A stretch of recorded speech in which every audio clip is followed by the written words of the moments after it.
কাজে না ফিরলে পুলিশ সদস্যদের পলাতক ঘোষণা করা হবে বলে জানিয়েছেন অন্তর্বর্তী সরকারের স্বরাষ্ট্র মন্ত্রণালয়ের উপদেষ্টা ব্রিগেডিয়ার জেনারেল অবসরপ্রাপ্ত এম সাখাওয়াত হোসেন। রোববার দুপুরে রাজারবাগ কেন্দ্রীয় পুলিশ হাসপাতালে আহতদের দেখতে গিয়ে সাংবাদিকদের তিনি এই কথা বলেন।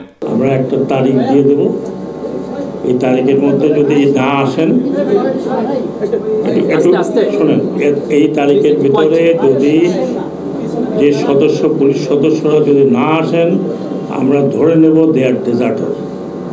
এবং আমার কাছে অনেক মেকানিজম আছে তাৎক্ষণিকভাবে এই যে ঘাটতিটা এটা পূরণ করে, অনেক মেকানিজম আছে। স্বরাষ্ট্র উপদেষ্টা বলেন, পুলিশকে ব্যবহার করা হয়েছে লাঠিয়াল বাহিনী হিসেবে। 7 দিনের ভেতর আপনারা দেখবেন ট্রেনিং ম্যান পাওয়ার পুলিশে চলে আসবে। উইদিন 7 days আপনি দেখবেন যে এই ট্রেইনড ম্যান পাওয়ার পুলিশে চলে আসছে। আমরা মিলে একটা ডেট দেব, সেই ডেট মধ্যে যদি জয়েন না করে they will be deserted. Police ছাড়া সমাজ চলতে পারে না উল্লেখ করে অন্তর্বর্তী সরকারের স্বরাষ্ট্র মন্ত্রণালয়ের উপদেষ্টা বলেন, আমি প্রতিদিন খবর পাচ্ছি লুট হচ্ছে, সেনাবাহিনী বিজিবি কাজ করছে, তবে এটা তাদের কাজ না, পুলিশের কাজ, সেনাবাহিনী করতে পারে না। পুলিশ ছাড়া আমাদের সমাজটা চলতে পারে না। আপনারা এখন দেখছেন, আমি প্রতিদিন খবর পাচ্ছি যে অমুক জায়গায় এটা হচ্ছে, স্যার আমার বাড়ি লুট হচ্ছে।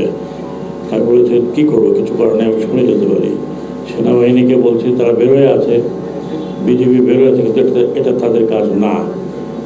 পুলিশের যে কাজ সেটা সেনাবাহিনী করতে পারে না, তবুও তারা করছে। এদিন স্বরাষ্ট্র উপদেষ্টা আরও বলেন, একজনের ইচ্ছে মতো একটি রাষ্ট্র চালানো যায় না। বঙ্গবন্ধুর অবদান ছিল ঠিকই, কিন্তু হাজার হাজার মানুষ যুদ্ধ করে 30 লাখ শহীদের বিনিময়ে এই রাষ্ট্র স্বাধীন হয়েছে।